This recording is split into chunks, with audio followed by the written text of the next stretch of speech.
Hello everyone, this is Darion of GNB.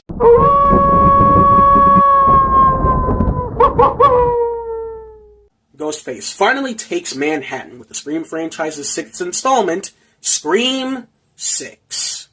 Oh, so now you sons of bitches want to go back to using numbers. Fuck off!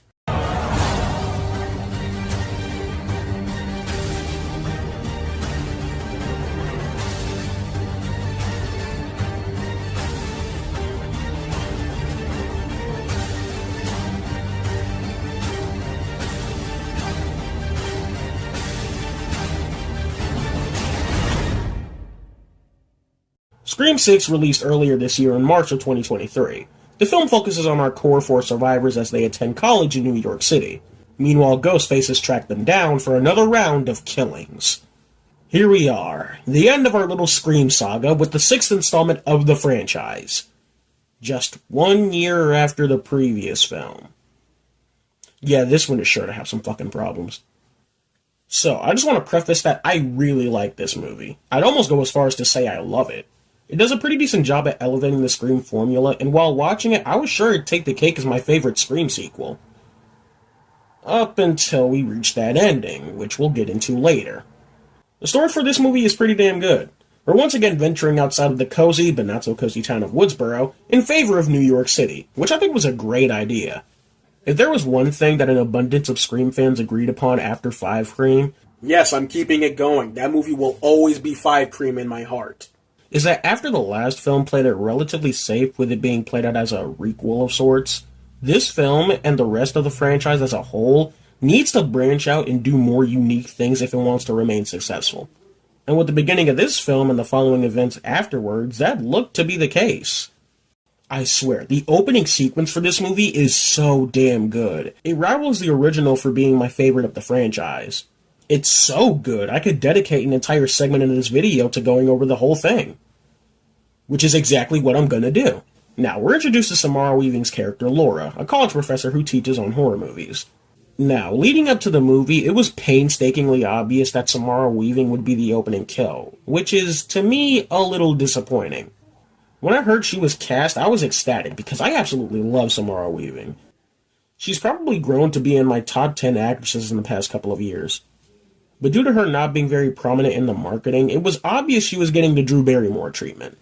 Which definitely works. People love Samara, and to me, I can imagine people got the same feeling others did seeing Barrymore in the original Scream film.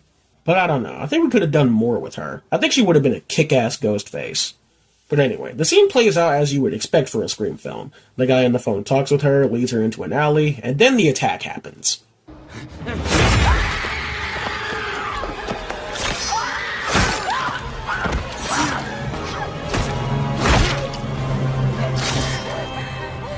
I see something red.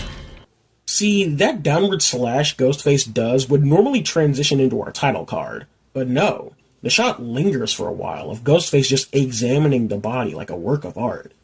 And then he unmasks it and it's fucking Flash Thompson.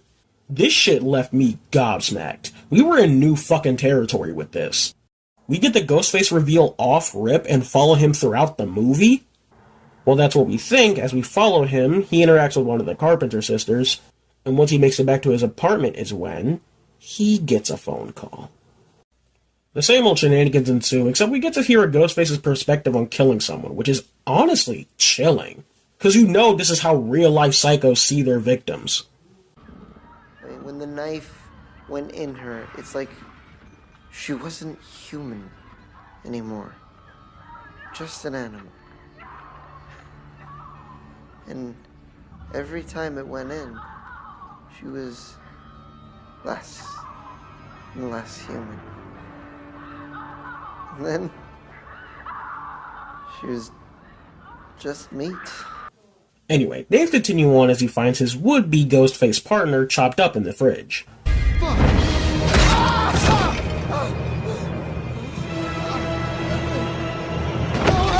Do you feel like an animal, Jason?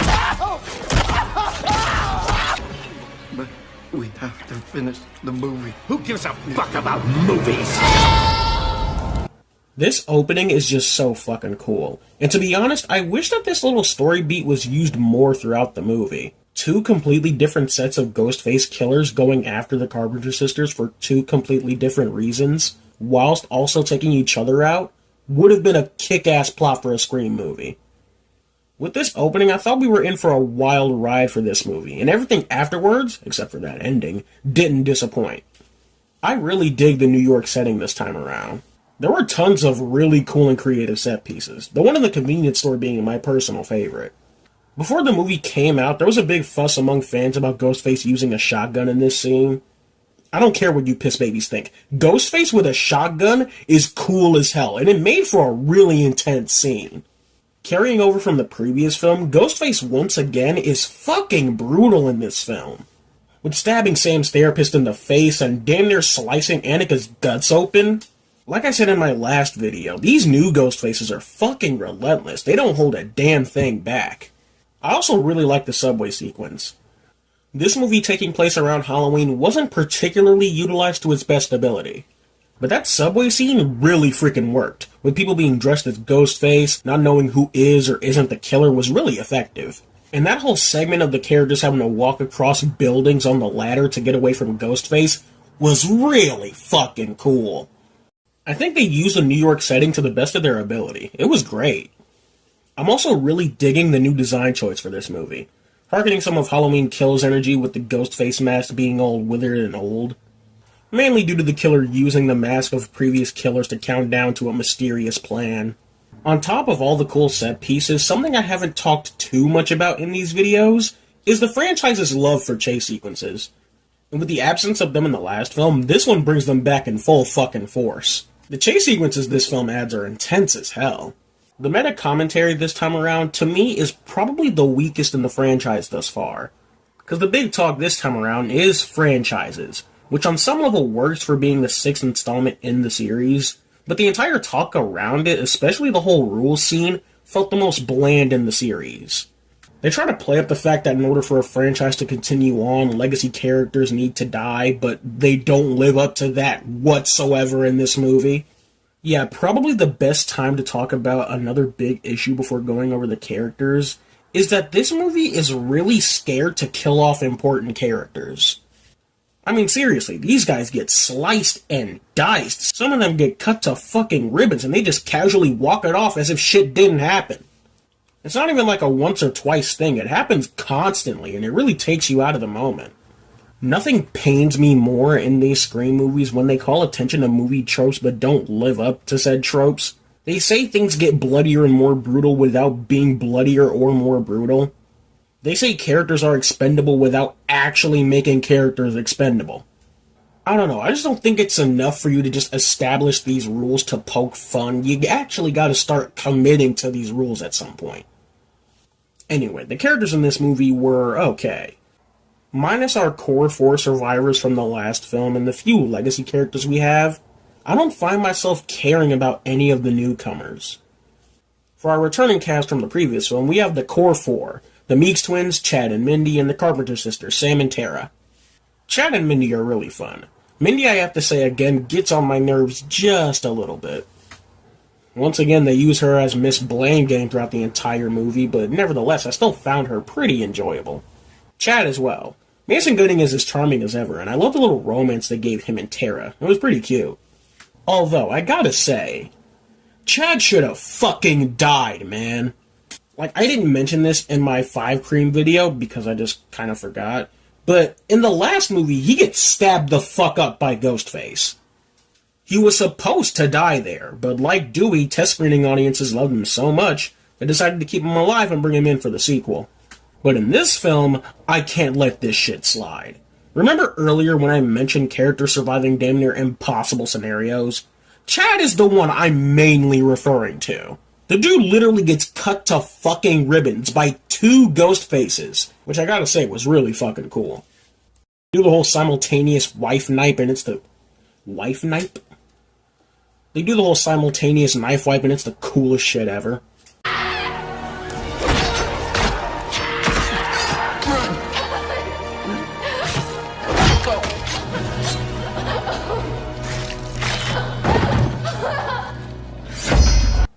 Anyway, these motherfuckers have the gall to keep him alive after that bullshit. If any character needs to die in the next movie, it's fucking Chad. Which sucks, because I love Chad. He's cool. But for this franchise to have stakes, you gotta do away with at least one of these motherfuckers. And Chad has gotten away with too damn much. The Carpenter Sisters obviously have the most going on. Tara's story is about her trying to forget about everything to do with Ghostface and move on with her life. Sam, however, is on the opposite spectrum and makes attempts to work through her issues. Now, I still like Tara, but her story here isn't all that noteworthy. Sam, on the other hand, is far more interesting this time around. With her trying to get over the stuff from the last movie, we get the revelation that when she went batshit insane on Richie in the last film, which, yeah, I never talked about that, she went fucking nuts on him.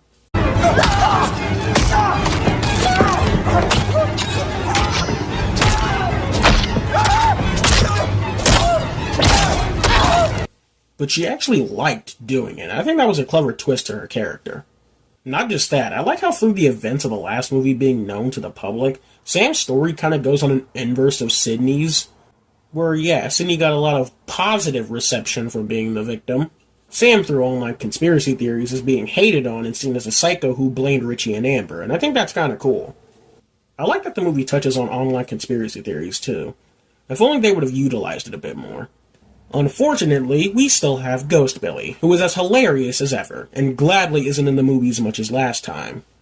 I'm hoping with Sam's character arc of this film reassuring that she won't turn out to be a psycho like her father, it means the end of these pointless and out-of-place Billy cameos. For our legacy cast, we of course have Gail doing her usual Gail thing, which this time around, I'm kinda mixed on. At the end of the last film, Gail exclaimed that she wouldn't write a book on the events of the film, just like she did a plethora of other times. But this time around, it's revealed that she went back on her word and wrote one anyway. Just because. Look, I understand the sleazy reporter thing was a part of her character, but I don't know how to feel about her blatantly going against her word just for the sake of mild conflict in this film. As always, Courtney Cox does a great job and was a blast in this movie. The next bit I have to praise is more of a byproduct of the previous film, but I loved throughout Gail's entire face-off with Ghostface. I was not sure if she was actually going to make it out alive this time around, due to what happened with Dewey in the last film. Granted, she survived, which is another thing that adds no stakes to these current movies, but it was a strangely reassuring feeling that a character in this franchise we've grown to love might not actually make it out alive. Also, it was just so fucking cool to see that she star 69 Ghostface. Can you hold, please? Huh?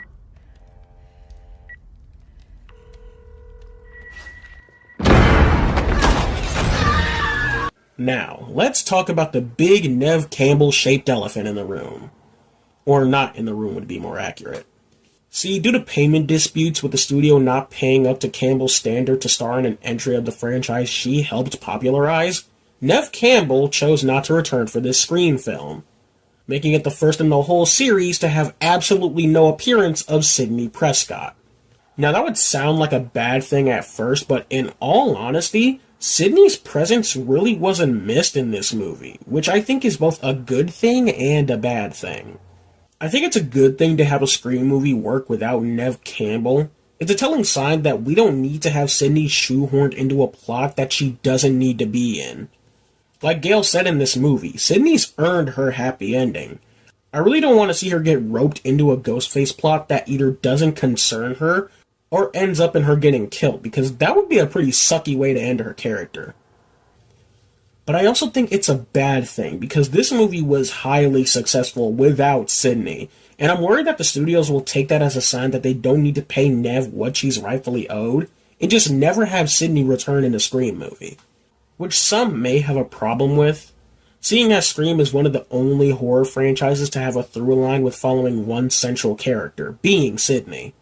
But to that end, I have to say, in order for these long-running franchises to continue on, we need to focus more on newer things instead of having them tied down to one character or actor. Like, yeah, in Evil Dead, Ash and Bruce Campbell are the things people love most. But if the 2013 remake, the Ash vs. Evil Dead TV show, and recently with Evil Dead Rise taught me anything, it's that the Evil Dead franchise can work well without Ash by having lots of fun characters like Mia, Kelly, Pablo, Brandy, Beth, etc. The same kinda goes for Scream. I don't think this franchise needs Neve Campbell to survive, and if the dispute never gets resolved, and Neve isn't paid what she's owed and we never see Sydney again, I will be disappointed, but I think this franchise can manage without Sydney. Her story has been effectively over for a while now, and I think a better send-off is for her to live a normal, happy life with her family than to constantly have to deal with every other ghost face. Anyway, another returning face we have for this movie is Kirby from Scream 4. She was okay. Yeah, she survived her attack from Charlie, and in the years since we last saw her, she became an FBI agent. How'd you get past what happened to you? I almost died after I was stabbed. Technically, I did die for 4 minutes. When I recovered, I got mad.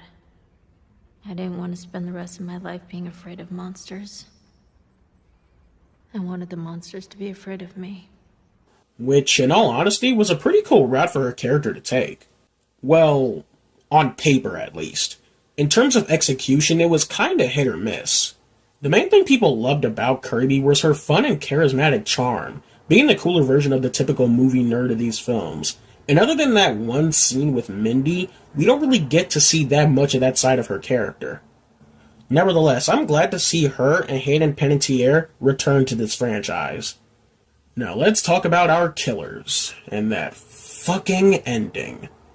I talked briefly in one of my previous Scream videos, I can't remember off the top of my head which one it was, about how endings can either make or break the material, and nowhere is that any truer than with Scream 6's ending. It's so crazy to think that everything leading up to this ending, the movie literally had the makings of beating Scream 4 as my favorite Scream sequel.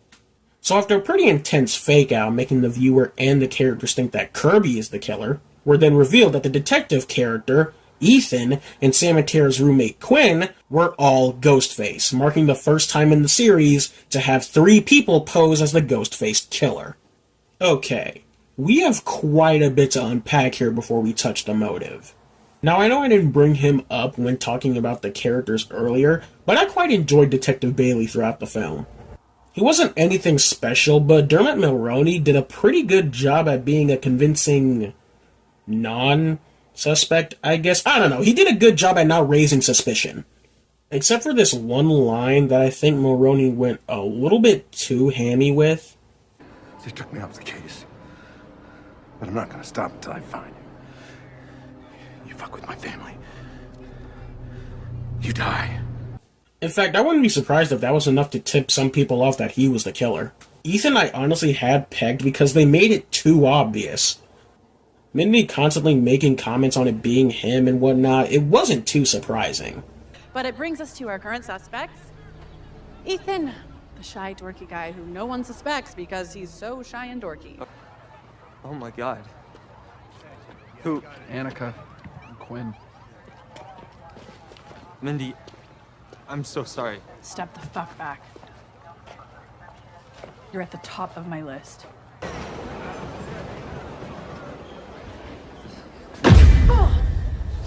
Get your Ghostface ass away from me, Ghostface. And with Quinn, they pulled the whole fake death bullshit that doesn't work at all if you think about it for like more than 2 seconds. Now, each of these ghost faces prior to the reveal, I didn't care all that much about as characters, outside of just blatantly enjoying a few. But what's the motive? Well, it turns out that this is Richie's family, and after Sam went completely apeshit on him in the last movie, they banded together to take out the Carpenter Sisters as revenge. This is literally Scream 2!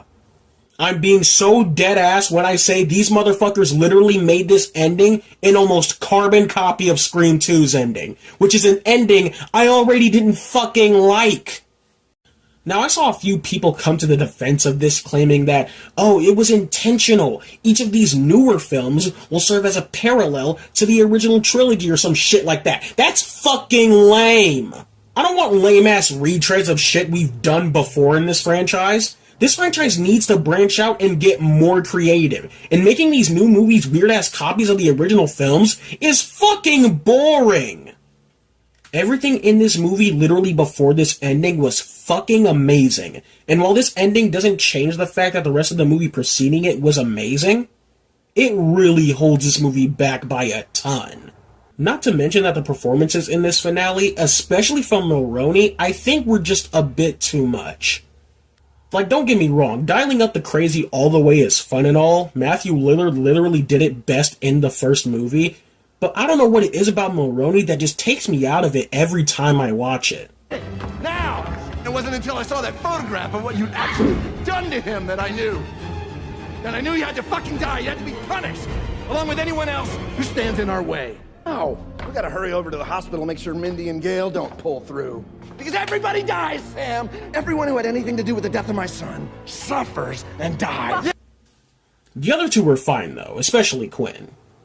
Also, it's disappointing for this to be the first Scream movie to finally have more than 2 ghost faces. Something that I've been hoping for, and it's all wasted on this whack-ass motive. Please forgive me if it sounds like I'm just rambling about this finale, but there's really a lot of stupid shit in this. You got Tara falling on Ethan's knife and acting like shit didn't happen moments later.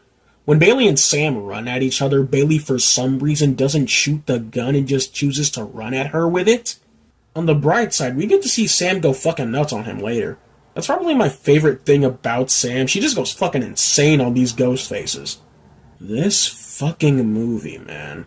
Overall, Scream 6 is still a good step in the right direction for this franchise. The setting was utilized well, the scares and gore were way more intense, the characters and cast as always are all fun, but it really needed more time in the oven writing-wise to bring in some more clever commentary and properly change up the formula for these movies. Have a Ghostface not die and have us follow them for the next film. I don't know, something like that'd be cool. Because that ending really holds this movie back. Not enough for the whole movie to be bad, but for it to still be a little run-of-the-mill for this series. And that about wraps up the Scream franchise. But hold it, we ain't done yet. There's still a couple of things I want to talk about before the month of October is up, so stay tuned for that. So, with all that said, if you agree or disagree with anything I've said in this video, let me know right down there in the comments below. Also be sure to like and subscribe. This is Darion of GNB Productions, and take care.